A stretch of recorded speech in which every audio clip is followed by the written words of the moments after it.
बड़े घेरे में सब्सक्राइब लिखा है, यहाँ से आप हमारे चैनल को सब्सक्राइब कर सकते हैं और यहाँ से छोटे से लाइक कर सकते हैं। तो चैनल को सब्सक्राइब लाइक करें और वीडियो शुरू करते हैं।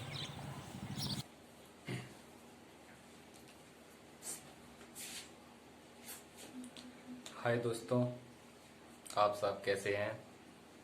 आशा करता हूं कि आप सब अच्छे ही होंगे। मेरा नाम Nitin, I belong to Jalaun district in Uttar Pradesh से करता हूं। तो मैं आप सबको हिंदी पढ़ाना चाहता हूं।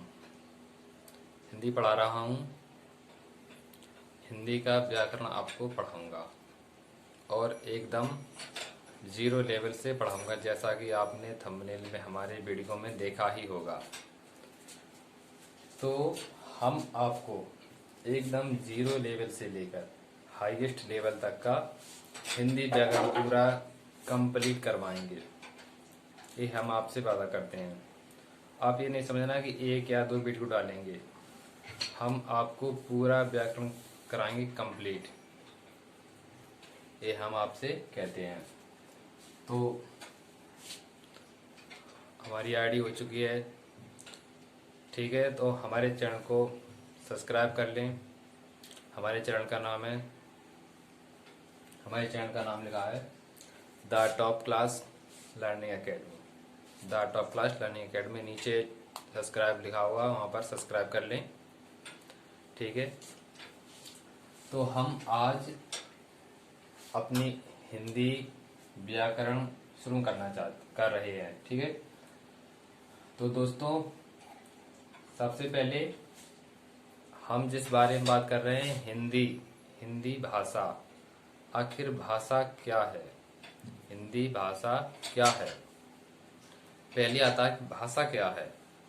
भाषा क्या है, तो हम आपको बताते हैं कि भाषा जो शब्द है, आखिर वो कहाँ से आया और भाषा क्या होती है, ठीक है। तो आप देखिएगा, भाषा दिख रहा है आपको। हाँ, भाषा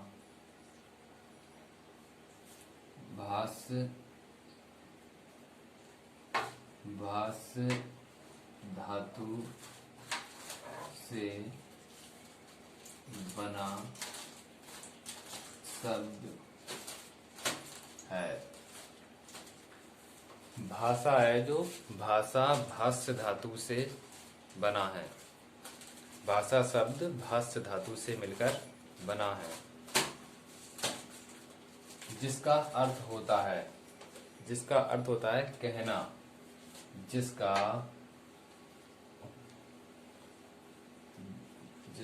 अर्थ कहना। भाषा हो गई हमारी ये। भाषा हो गई कि भाषा क्या है और भाषा कहाँ से आई है, इसका अर्थ हो गया है कहना, ठीक है। अब भाषा क्या है, मतलब भाषा किसे कहते हैं। तो भाषा की परिभाषा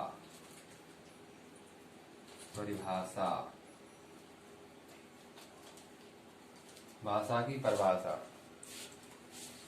यानी कि जब एक व्यक्ति दूसरे व्यक्ति से अपने आंतरिक विचार को आदान प्रदान करता है। आदान प्रदान, जैसे हमने कुछ कहा, अब हम सामने वाले को कैसे बतलाएंगे, तो उसी आदान प्रदान को हम भाषा कहते हैं, ठीक है। भाषा का आदान प्रदान, ठीक है, शब्दों का आदान प्रदान, भाषा, ठीक है।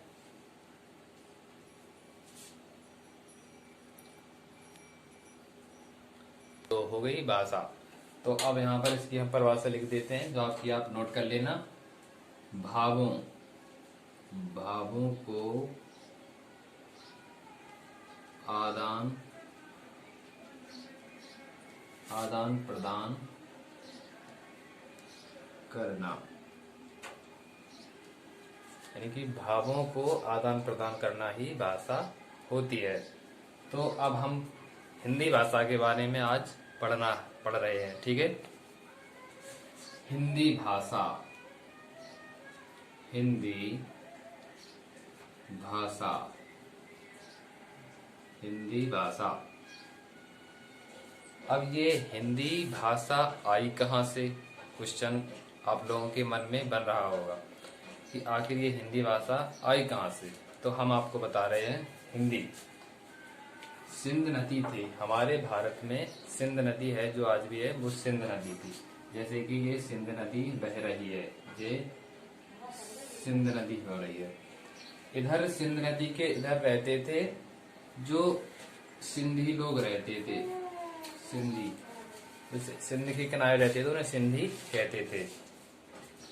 इधर से ईरान, ईरान, इधर से कुछ लोग आए या विदेशी कहते हैं जिन्हें हम, तो वो इस सिंध को सा को हा कहते थे, वो सा को हा कहते थे और दा को हा, धा को दा कहते थे। तो सिंध से हुआ अपना हिंद, सिंध से हिंद हुआ। और ये सिंधी जो यहाँ पर रहते थे उन सिंधी को उन्होंने कहा हिंदी। यहाँ से हमारी हिंदी निकल कर आई। अब हिंदी भाषा कैसे जन्मी, तो हम आपको दिखा देते हैं। हिंदी थोड़ा आप मिटा लें, हम आपको बता। तो हमने ये साफ कर दिया है, ठीक है। अब हम क्या पढ़ रहे थे, हिंदी भाषा के कैसे जन्मी। तो देखिए, हिंदी भाषा की जननी संस्कृत भाषा को कहा जाता है। संस्कृत भाषा आदिकाल से बोली जा रही है। तो सबसे पहले हुई संस्कृत, संस्कृत, संस्कृत, संस्कृत के बाद हमारी आई संस्कृत भाषा जो आदिकाल से बोली जा रही। तो हमारी संस्कृत भाषा, संस्कृत से आई हमारी पाली, संस्कृत से आई हमारी पाली भाषा। इसको हम मगधी भी कहते हैं, इसको हम क्या कहते हैं, मगधी। अभी और बताऊंगा इस भाषा के बारे में, अभी और बताऊंगा इस भाषा के बारे में।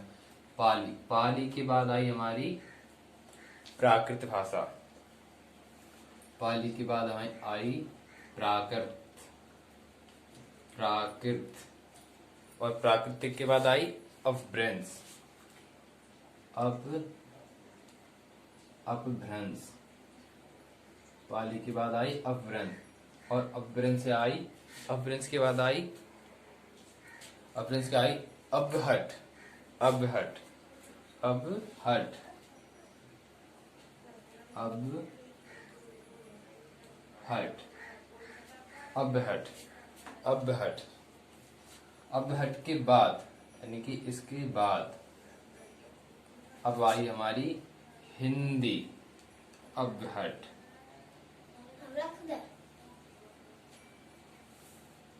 अब आई हमारी अपहट। तो ये अपभ्रंश है। अपभ्रंश का अर्थ होता है बदलाव, बदलाव, ठीक है। अपहट भाषा हुई, ठीक है। अपहट अपभ्रंश है, अपभ्रंश का ही परिवर्तित रूप, अपभ्रंश को कहते हैं। अपभ्रंश का अर्थ होता है कि परिवर्तन, तो परिवर्तन होके हिंदी बन गई, ठीक है। अब हम आपको बता रहे हैं संस्कृत। संस्कृत दो प्रकार की होती है, एक होती है लौकिक और एक होती है अलौकिक। तो हम आपको पढ़ा रहे हैं लौकिक, लौकिक, लौकिक, सॉरी, लौकिक, लौकिक, लौकिक, और दूसरी होती है अलौकिक, दूसरी होती है अलौकिक, या इसको हम वैदिक भी बोलते हैं, वैदिक। अधिकतर वैदिक बोला जाता है। अलौकिक भाषा होती है जो पहले आदमी बोलते थे आपस में, और वैदिक भाषा होती है जो वेदों में लिखी गई है। ठीक है। और अब हम आते हैं पाली। पाली पाली भाषा, इस भाषा का क्वेश्चन आता है दोस्तों। पाली भाषा में बुद्ध ने अपने उपदेश भी दिए हैं। बुद्ध ने अपने उपदेश दिए। तो बुद्ध ने अपने उपदेश दिए हैं इस भाषा में। ठीक है। अब आती है प्राकृत। तो महावीर स्वामी थे, जो आप जानते होंगे। महावीर स्वामी जैन धर्म के, जिन्हें भगवान कहते हैं जैन धर्म में, महावीर स्वामी ने भी प्राकृत भाषा में उपदेश दिए हैं। महावीर स्वामी, इसका हम बता चुके हैं। इसका अर्थ होता है परिवर्तन, और यहाँ से हिंदी आ चुकी है। ठीक है।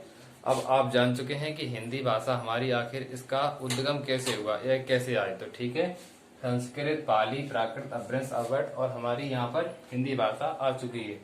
हिंदी भाषा हमारी विश्व की लगभग 300 भाषाओं में से एक भाषा है। यानी कि कितने में से 300 भाषाओं में से एक है कौन सी? हिंदी। 300 नहीं है, 3000 भाषाओं में से हमारी विश्व की एक भाषा है हिंदी। ठीक है। आप यहाँ पर स्क्रीनशॉट ले सकते हैं, उतार भी सकते हैं। अब हम आपको कुछ हिंदी का संवैधानिक भी उसका फैक्ट बता रहे हैं। दोस्तों हिंदी और बता सकते हैं, थोड़ा इसको मिटा दें तो देखिए, हिंदी हमारी भारूपीय परिवार की भाषा है। किसकी? हिंदी भारूपीय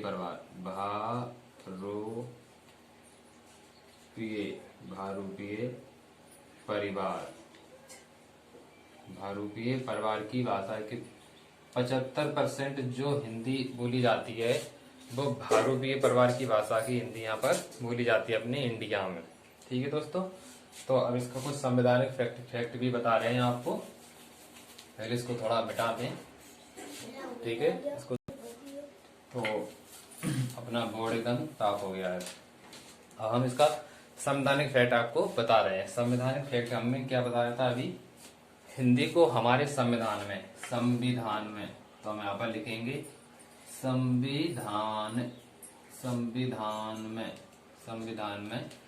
संविधान में हमारे हिंदी को आर्टिकल 345 से 351 तक रखा गया है।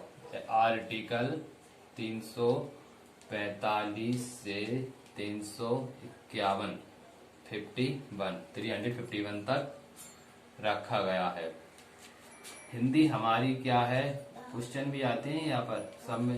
संविधान में हिंदी को किस आर्टिकल में रखा गया है और किस अनुसूची में रखा गया है? तो आपको बता दें, 8वीं अनुसूची में रखा गया है। 8वीं अनुसूची में रखा गया है। 8वीं अनुसूची में अभी तक वर्तमान में 22 भाषाओं को रखा गया है, जिसमें हिंदी भी हमारी है। ठीक है। हिंदी हमारी देश की राष्ट्रभाषा है। हिंदी क्या है? राष्ट्रभाषा नहीं, राजभाषा है। हिंदी हमारी राजभाषा है। हिंदी हमारी राजभाषा है। और अधिकतर जो उत्तर प्रदेश है, मध्य प्रदेश है, और जैसे उत्तर प्रदेश है, मध्य प्रदेश, उत्तराखंड, यहाँ पर अपनी हिंदी बोली जाती है। हिंदी अनेक भाषाओं से मिलकर भी बनी हुई है, जैसे कि अवध, अरबी, फारसी, उर्दू, इन भाषाओं से भी मिलकर बनी है। ठीक है। तो इसमें से ज़्यादा क्वेश्चन नहीं आते हैं। तो अब हम शुरू करते हैं अपनी हिंदी, जो व्याकरण अपना रिलेटेड है उस पढ़ते हैं। हमने आपको जो हिंदी का थोड़ा इतिहास था वो आपके प्रस्तुत किया, तो ठीक है, आपको अच्छा लगा होगा। तो बस इसको हम साफ करते हैं। और अब हम आपको पढ़ा रहे हैं हिंदी भाषा, हिंदी व्याकरण। अब हम हिंदी कैसे अगर सिखाएंगे तो उसके लिए कुछ पढ़ रहे हैं। तो हिंदी आखिर हिंदी की सबसे पहली होती है वर्णमाला, हिंदी वर्णमाला। तो अब हम आते हैं अपने मेन टॉपिक पर, हिंदी वर्णमाला। ठीक है दोस्तों, हिंदी हिंदी वर्ण दिख रहा है आपको? नहीं दिख रहा है तो मिटा देते हैं इसको। क्या लिखते हैं? हिंदी हिंदी वर्णमाला। दोस्तों आप बिल्कुल भी निराश नहीं होना, क्योंकि मैं आपको पक्का कह चुका हूं कि मैं आपको एकदम 0 लेवल से लेकर हाईएस्ट लेवल तक की आपको हिंदी पढ़ाऊंगा। और अभी जो 2020 में लॉकडाउन के बाद वैकेंसी आने वाली है यूपी पुलिस की, उसके लिए ये हिंदी तो पक्का सिलेक्शन कराएगी आपकी, ये हिंदी आपकी पक्का सिलेक्शन कराएगी। ये बात को मैं खुद कह सकता हूँ आपको, क्योंकि 38 नंबर की हिंदी आती है, लगभग 38 नंबर की हिंदी आती है। 38 नंबर यानी 176 नंबर हो गए। 76 नंबर कुछ मायने रखते हैं आपके सिलेक्शन प्रोसेस में, इसलिए आप हिंदी को हल्के में ना लें, हिंदी को आप अच्छे से पढ़ें। और मैं आपको कहता हूँ, मैं आपको बहुत अच्छी हिंदी पढ़ाऊंगा। ठीक है, हिंदी वर्णमाला। तो अब हिंदी वर्णमाला में आते हैं, हिंदी वर्णमाला में क्या है। तो हिंदी वर्णमाला सबसे देखते हैं, वर्णमाला क्या है। भाषा है, हिंदी भाषा है जो हमारी, तो भाषा की सबसे छोटी इकाई क्या होती है? भाषा की सबसे छोटी इकाई, भाषा है जो, भाषा की सबसे छोटी इकाई होती है हमारी ध्वनि। सबसे छोटी वैसे ध्वनि होती है। अगर ध्वनि ऑप्शन में नहीं आता है आपके तो वर्ण आएगा, आपको वर्ण ऑप्शन टिक करना है। ठीक है, भाषा की सबसे छोटी इकाई, भाषा की सबसे छोटी इकाई होती है ध्वनि। ठीक है, ध्वनि, इसी को ही हम वर्ण कहते हैं, वर्ण कहते हैं। ठीक है, भाषा की सबसे छोटी इकाई होती है ध्वनि, और ध्वनि को ही हम वर्ण कहते हैं। ज्यादातर और एग्जाम में वर्ण आता है, लेकिन जो टफ एग्जाम होते हैं उनमें ध्वनि ऑप्शन आता है। ठीक है, तो आप अच्छे से याद करना। अब वर्ण हो गया आपका ध्वनि। अब वर्ण, अब आती है कि वर्ण किसे कहते हैं। ठीक है, वर्ण, तो अब हमने वर्ण बोला, अब हमने बोल के तो अपनी भाषा को कह दिया, लेकिन हमें किसी को अपने लिखित रूप में अपनी भाषा को प्रस्तुत करना है। तो हम अपनी लिखित रूप में अपनी भाषा को कैसे करेंगे? तो उसके लिए जो चिन्ह कहते हैं, हम यहाँ पर जो चिन्ह कहते हैं, जैसे कि हमने बोला आ, तो आ यहाँ पर हमारा आ, तो ये लिखित रूप होगा, यानी कि ध्वनि का लिखित रूप ही वर्ण कहलाता है। ठीक है, तो यहाँ पर इसकी हेडिंग लिख लो, ध्वनि का लिखित रूप वर्ण कहलाता है। ध्वनि का लिखित रूप ही वर्ण कहलाता। ठीक है, अब हुए अपने वर्ण। अब वर्ण से अपनी वर्णमाला होती है। ठीक है, वर्ण से वर्णमाला होती है, यानी कि अब वर्णमाला किसे कहते हैं? अब आता है क्वेश्चन, वर्णमाला। देखिए दोस्तों, हिंदी को अगर आप स्टेप बाय स्टेप पढ़ेंगे तो हिंदी आपको बहुत ही सरल लगेगी, ये मैं आपको कहता हूँ बिल्कुल। इसलिए हम बिल्कुल स्टेप बाय स्टेप चल रहे हैं, और बिल्कुल 0 लेवल से, यानी कि आपको बिल्कुल एक छोटी से छोटी चीज सिखाकर हम आपको चल रहे हैं। ठीक है, वर्णमाला। ठीक है दोस्तों, वर्णमाला। अब यह आप सोच रहे होंगे कि वर्णों कितने वर्ण होते हैं हिंदी में, तो हम आपको यहाँ पर बताएं कि वर्ण कितने होते हैं हिंदी में। तो वर्णमाला किसे कहते हैं, पहले तो ये जान ले, हम सब बताएंगे आपको। वर्णों के व्यवस्थित समूह, एक मतलब जैसा हर चीज का दुनिया में स्थान है कि नहीं स्थान। जैसे आप मान लो सोना है, जैसे सोना है, चांदी है, सोना चांदी है, तो सोना 45,000 है, जैसे कि चांदी 4500 4500 रुपए से कुछ है तोले में। तो इसको फर्स्ट लेवल पर पोजीशन पर रखा जाएगा, इसको सेकंड पोजीशन पर रखा जाएगा। तो ऐसे ही वर्णमाला में जो जितने वर्ण है उनका हर एक का स्थान है, कौन किसको किस पंक्ति में कहाँ पर रखा गया है, ठीक है। जो हिंदी के विद्वान भाई है उन्होंने रखा है। तो ठीक है, वर्णों का हम इसकी परिभाषा लिखते हैं। तो इसकी परिभाषा सिंपल डेफिनेशन है, वर्णों के व्यवस्थित समूह को हम वर्णमाला कहते हैं। तो यहाँ पर हम लिख देते हैं, वर्णों के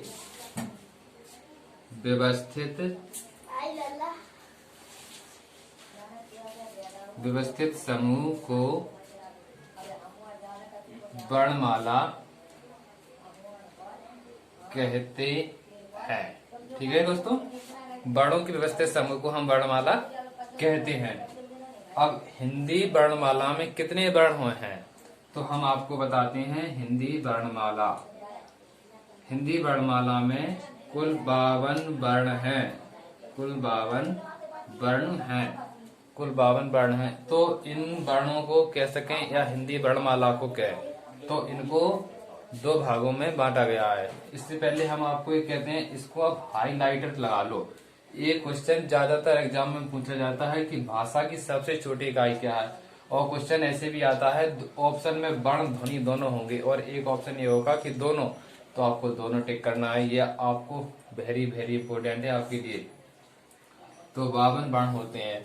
52 वर्णों में से वर्णमाला को, अब हम बताते हैं, वर्णमाला को 2 भागों में बांटा गया है। ठीक है, एक को कहते हैं स्वर और दूसरे को कहते हैं व्यंजन। स्वर और व्यंजन इन दो भागों में से बांटा गया है। ठीक है, तो यहाँ पर ऊपर की मैं साफ कर देता हूँ अब। ठीक है,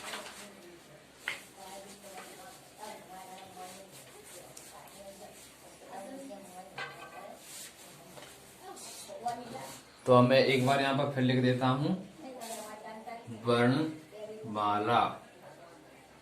वर्णमाला को 2 पार्ट में डिवाइड किया गया है। फर्स्ट को कहते हैं हम स्वर और सेकंड को कहते हैं व्यंजन। कुछ इंग्लिश वाले होंगे तो उनको वोवेल्स और कॉन्सोनेंट्स। ठीक है दोस्तों, ये हो गई अपनी वर्णमाला। अब वर्णमाला में कितने स्वर हैं, कितने व्यंजन हैं, इनकी भी हम आपको पहले तो इनकी गिनती करा देते हैं। ये है अपने 52। ठीक है दोस्तों, और ये है अपने 11 + 2। ठीक है, अब आप सोच रहे होंगे कि 11 + 2 कुछ क्या क्यों लिखा है, इसके पीछे रीजन है, मैं अभी आपको बताऊंगा। यहाँ पर लिखा है मैंने 33 + 4 + 2। अब आप सोच रहे हो कि ये आपने क्यों लिखा, इसके पीछे भी रीजन है। ठीक है, अब मैं आपको बताता हूँ क्यों रीजन है। अगर क्वेश्चन हमसे पूछता है, मैं आपको पहले स्वर यहाँ पर लिख देता हूँ। पहले स्वर की आपको मैं डेफिनेशन बताता हूँ। ठीक है, स्वर किसे कहते हैं?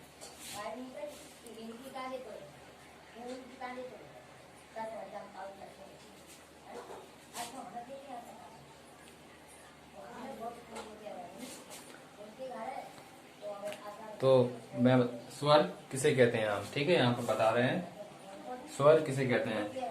तो स्वर जिन वर्णों को हम बगैर किसी के साथ आगे मतलब स्वतंत्र रूप से बोल सकते हैं, जिन्हें किसी की सहायता नहीं पड़ती है, उन्हें हम स्वर कहते हैं। जैसे कि, ठीक है, स्वतंत्र रूप से, इसकी लिखते हैं स्वतंत्र रूप से बोले जाने वाले। ठीक है दोस्तों, स्वतंत्र रूप से बोले जाने वाले वर्ण को हम स्वर कहते हैं। ठीक है, अब यहाँ पर आता है व्यंजन।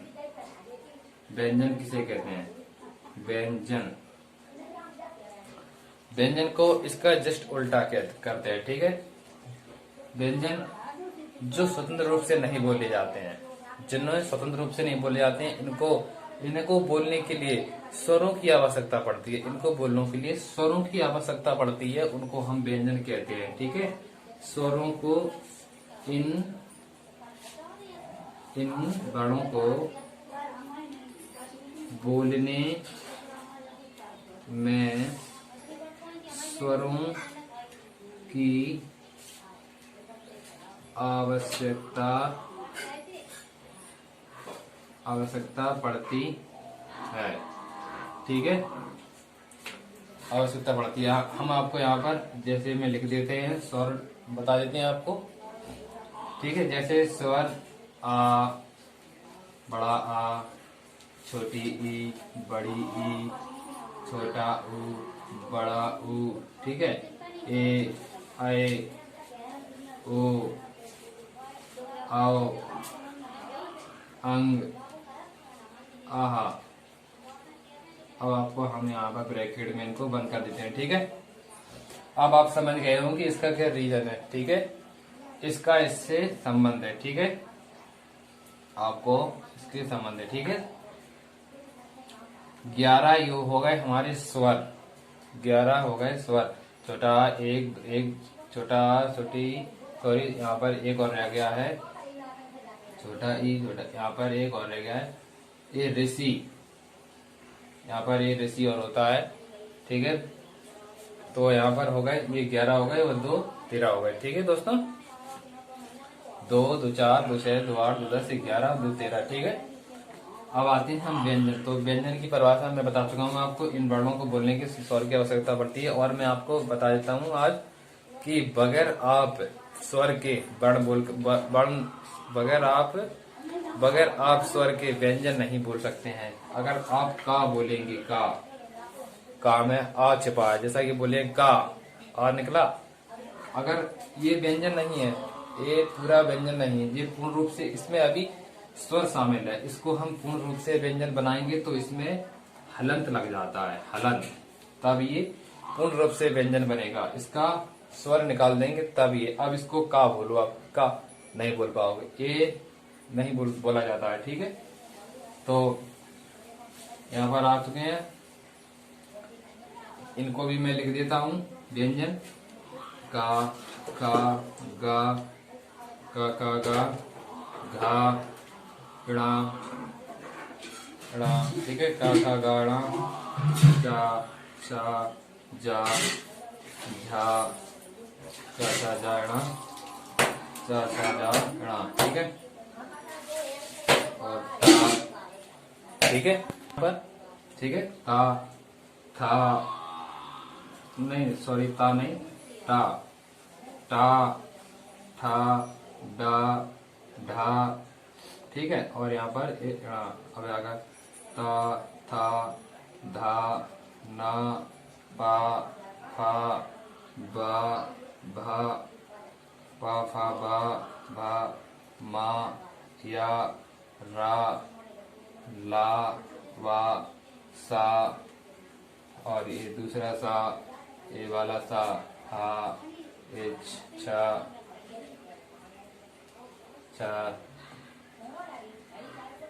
छात्रा, और ये गया। ठीक है, और ये आपके हो गए ये और ये।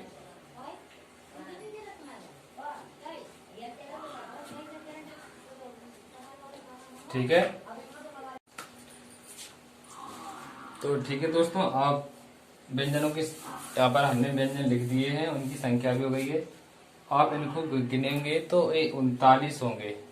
39 आप सोचेंगे ये होंगे 38।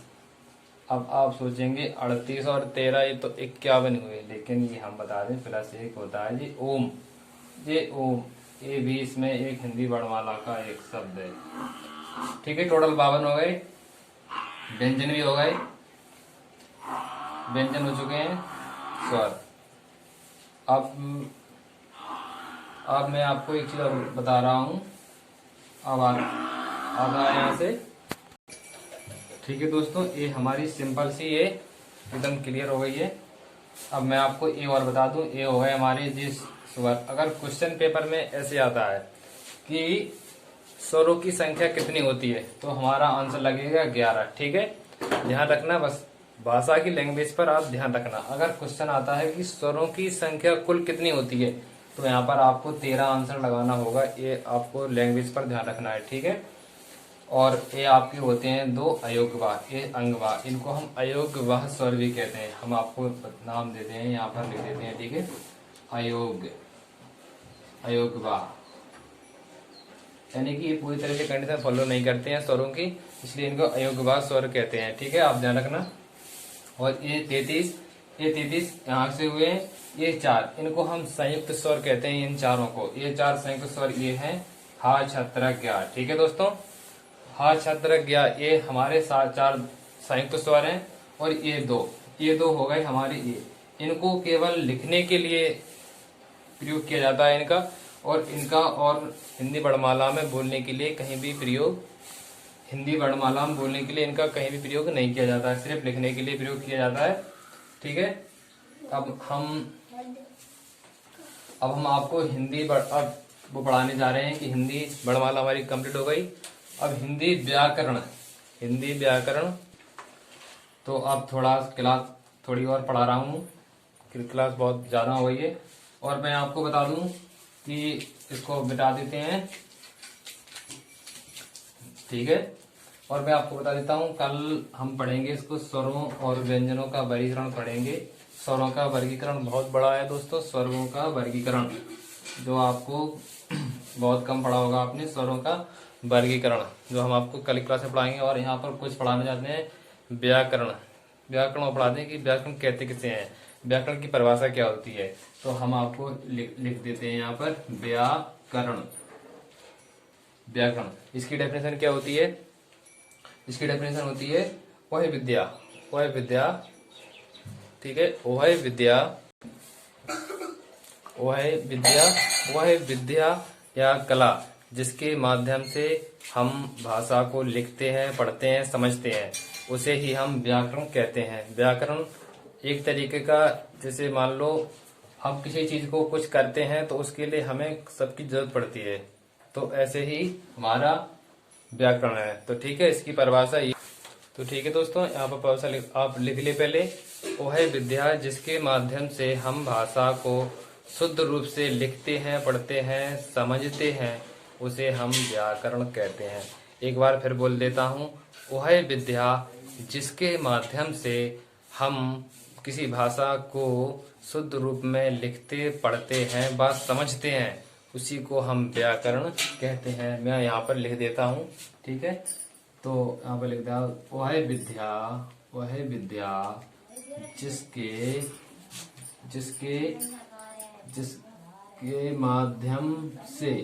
माध्यम से हम उस भाषा को शुद्ध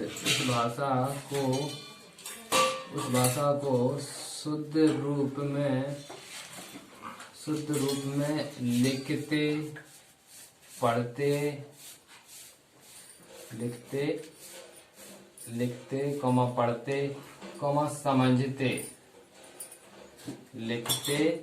लिखते, पढ़ते, समझते हैं, उसी को हम व्याकरण कहते हैं। व्याकरण कहते हैं। तो ये हिंदी वर्णमाला में से हिंदी व्याकरण का एक फर्स्ट पार्ट कहते हैं। जैसे हिंदी व्याकरण का फर्स्ट पार्ट है हिंदी वर्णमाला। तो ठीक है, सबसे टॉप पर यहाँ पर रहेगा हिंदी, आपको दिख रहा है दोस्तों यहाँ पर हिंदी व्याकरण,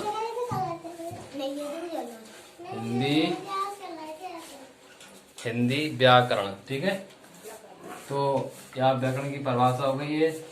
थोड़ा इसको हम आपको और बताएंगे कि व्याकरण के अंग भी बताएंगे। ये मैं बता रहा हूँ आपको, अभी तक शायद ही किसी ने बताया होगा कि व्याकरण के अंग भी होते हैं। मैं आपको पहली बार बता रहा हूँ कि हिंदी व्याकरण के अंग कितने होते हैं। देखिए, तो थोड़ा सा बोर्ड को पहले साफ कर लें, इसको लिख लें, स्क्रीनशॉट ले लें, ठीक है दोस्तों। मैं आपको व्याकरण के अंग तो हिंदी व्याकरण के हम अंग पढ़ने जा रहे हैं। अंग व्याकरण व्याकरण के अंग, ठीक है। व्याकरण के अंग, ठीक है। तो फर्स्ट लिखते हैं यहाँ पर व्याकरण के अंग लिखते हैं। फर्स्ट में लिखते हैं हम वर्ण, ठीक है। वर्ण आपको दिख रहा है दोस्तों, क्लियर दिख रहा है? हाँ ठीक है, दिख रहा है, हाँ ठीक है। व्याकरण के अंग, व्याकरण पहला होता है वर्ण, ठीक है।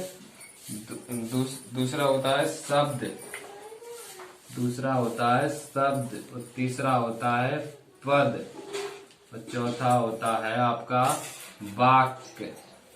चौथा होता है आपका वाक्य, यानी कि वर्ण, शब्द और पद और वाक्य, ये आपके व्याकरण के 3 अंग होते हैं। इनसे मिलकर व्याकरण बनता है, ठीक है। ये आपको पद, ये आपको कहीं कहीं नहीं मिलेगा, ये ज्यादातर 3 होते हैं, लेकिन ये पद भी होता है। मैं आपको बताऊंगा कि पद कैसे होता है, ठीक है। वर्ण किसे कहते हैं मैं आपको पहले ही बता चुका हूं कि वर्ण किसे कहते हैं। ध्वनि का लिखित रूप वर्ण होता है, ठीक है। शब्द, शब्द की परिभाषा बता देता हूं। 2 या 2 से अधिक वर्णों का एक सार्थक शब्द, जिसका एक सार्थक अर्थ निकले, उसको शब्द कहते हैं, ठीक है। 2 या 2 से अधिक वर्णों का सार्थक मेल, सार्थक मेल शब्द बनता है, ठीक है। अब आती है पद। पद अभी मैं छोड़ रहा हूँ, इसको बताऊंगा अभी। इसके बाद आते हैं हम वाक्य पर। वाक्य भी इसी डेफिनेशन होती है वाक्य की। वाक्य 2 या 2 से अधिक शब्दों का एक मेल, या ऐसा मेल जो एक सार्थक अर्थ व्यक्त करे। ऐसा नहीं कि कुछ भी शब्द उठाकर ले लो, ऐसा नहीं, ऐसा शब्द जो सार्थक अर्थ व्यक्त करे, ठीक है। इसकी भी एक डेफिनेशन है। 2 या 2 से अधिक 2 या 2 से अधिक शब्दों का सार्थक मेल, शब्दों का सार्थक मेल यानी जोड़, इसको सार्थक अर्थ व्यक्त करें, ठीक है। यानी कि सार्थक मतलब तो एकदम सही अर्थ व्यक्त करें, यानी कुछ उल्टा पुल्टा कुछ भी अर्थ व्यक्त करने, एकदम सही और सार्थक अर्थ व्यक्त करें, ठीक है। वाक्य हो गए हैं, वर्ण, शब्द, वाक्य, ठीक है। और एक क्वेश्चन यहाँ से आता है कि भाषा की सबसे बड़ी इकाई क्या होती है? भाषा की सबसे बड़ी इकाई होती है वाक्य, ठीक है दोस्तों, याद रखना आप उस क्वेश्चन को। भाषा की सबसे बड़ी इकाई होती है वाक्य। अब आते हैं हम पद, जैसे कि पद, इसके एग्जाम्पल है, जैसे लड़का, आम, पपीता, कुछ भी ले लो, ठीक है। अब इसको पद कैसे दें? जैसे हमने कहा लड़का ईमानदार है, जैसे एग्जाम्पल लिखते हैं यहाँ पर हम, लड़का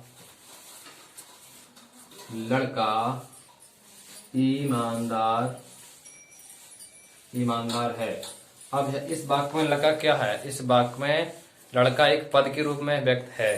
तो इस लड़के को, इस वाक्य शब्द को क्या पद मिला? इसको पद मिला है। इसको क्या पद मिला है? इसको एक तो कर्ता का पद मिला है, ठीक है। एक तो इसको कर्ता का पद मिला है। दूसरा, जब ये कर्ता है तो ये संज्ञा भी है, तो इसको संज्ञा का भी पद मिला है। तो ठीक है दोस्तों, अब आपको पता पड़ गया कि पद कहाँ से आया, कर्ता और संज्ञा, ठीक है। ये इसको पद मिला है, यहाँ से इसको संज्ञा का पद मिला है, कर्ता का पद मिला है, ठीक है। तो दोस्तों आज की क्लास यही समाप्त करते हैं। आप इसको नोट कर लेना और इसको एक बार रिवाइज कर लेना, और आगे की क्लास आपको कल मिलेगी। दोस्तों कृपया चैनल को ज़्यादा से ज़्यादा सब्सक्राइब करें, लाइक करें, शेयर करें, जिससे सब्सक्राइब करने से क्या होगा, आप तक नोटिफिकेशन आएगी और ऐसे ही आप तुरंत वीडियो देखेंगे। मैं आपसे पहले ही कह चुका हूँ कि मैं आपको एकदम टॉप क्लास की हिंदी पढ़ाऊंगा, टॉप क्लास की, और 0 लेवल से आपको टॉप क्लास की हिंदी में पढ़ाऊंगा, ठीक है। ये मेरा आपसे वादा है। और मैं, अगर आप मेरी हिंदी पूरी क्लासेस लेते हैं तो मैं आपको गारंटी देता हूँ यूपी पुलिस में आप 38 में से 76 76 आप एक नंबर कुछ ही मान लें, आपको 75 नंबर लेने से कोई नहीं रोक सकता। ये मेरा चैलेंज है। ठीक है दोस्तों, तो आज तक के लिए यही क्लास छोड़ते हैं। लॉकडाउन में अपना ध्यान रखें, अपने घर वालों का ध्यान रखें। Bye bye, take care. ठीक है, नमस्कार दोस्तों।